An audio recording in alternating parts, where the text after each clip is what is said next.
సాధారణంగా సెక్స్‌లో ఉన్నప్పుడు పెయిన్ రావటానికి జనరల్‌గా ఒక 3 కారణాలుంటాయి. ఎక్కువ మందిలో 100లో 90 మందిలో ఎక్కువగా ఈ 3 కారణాలే ఉంటాయి. ఫస్ట్ వచ్చేసి ఎవరిలో అయితే ఈ అంగం పైన ఫోర్ స్కిన్ అంటారు గదా! ఈ స్కిన్ అనేది టైట్‌గా చాలా ఎక్కువగా ఉండి ఫ్రీగా వెనక్కి వెళ్ళట్లేదు. వాళ్ళకి సెక్స్‌లో కలుద్దాం అనుకున్నప్పుడు పెన్నిస్ పెద్దగా ఎన్‌లార్జ్ అయినప్పుడు స్టిఫ్‌నెస్, ఎరెక్షన్ వచ్చినప్పుడు ఆ స్కిన్ అనేది ఫ్రీగా వెనక్కి రాదు. సో, ఆ స్కిన్ ఫ్రీగా వెనక్కి రాకపోవటం వల్ల ఎప్పుడైతే ఇట్లా ఇన్సర్ట్ చేస్తారో సెక్స్ చేయటానికి వెజైనాలో, ఆ స్కిన్ అనేది ఎంత ఫ్రీగా బ్యాక్‌కి మూవ్ అయితే, వాళ్ళు అంత హ్యాపీగా సెక్స్ లైఫ్‌ని ఎంజాయ్ చేయవచ్చు.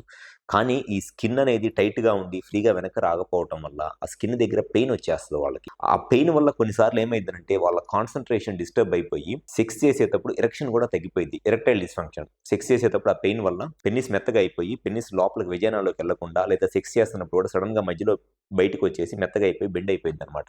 అది కామన్ ప్రాబ్లమ్. సెకండ్ ప్రాబ్లమ్ వచ్చేసి ఈ స్కిన్‌తో పాటు కొంతమందికి ఈ స్కిన్ కింద ఒక బ్యాండ్ ఉంటది. ఫ్రెన్లమ్ అంటారు.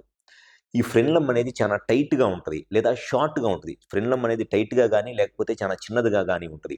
సో, ఈ బ్యాండ్ అనేది చిన్నగా ఉండటం వల్ల స్కిన్ కంప్లీట్‌గా వెనక్కి రావటానికి ఈ బ్యాండ్ అనేది పట్టేస్తదనమాట. ఆ ఫ్రెన్లమ్ అనేది చిన్నగా ఉండి, ఆ బ్యాండ్ పట్టేయటం వల్ల దానివల్ల కూడా పెయిన్ వస్తది. కొంతమందికి ఈ బ్యాండ్ టైట్‌గా ఉన్న వాళ్ళలో కొన్నిసార్లు వాళ్ళు అయినా సరే ఫోర్స్‌ఫుల్‌గా సెక్స్ చేసినప్పుడు ఆ బ్యాండ్, ఆ ఫ్రెన్లమ్ అనేది కట్ అయిపోయి బ్లీడింగ్ కూడా రావటానికి, రక్తం కూడా రావటానికి అవకాశం ఉంది. సో, ఈ బ్యాండ్ ఎవరికైతే టైట్‌గా ఉంటదో వాళ్ళలో కూడా ఖచ్చితంగా సెక్స్ చేసేటప్పుడు ఆ స్కిన్ ఓపెనింగ్ నార్మల్‌గానే ఉన్నా, ఓపెనింగ్ పెద్దగానే ఉన్న స్కిన్ ఓపెనింగ్ ఈ బ్యాండ్ అనేది పట్టేయటం వల్ల టైట్‌గా ఉండి పెయిన్ వచ్చేసి, బ్లీడింగ్ వచ్చి వాళ్ళు కూడా సెక్స్‌లో ఇబ్బంది పడతా ఉంటారు.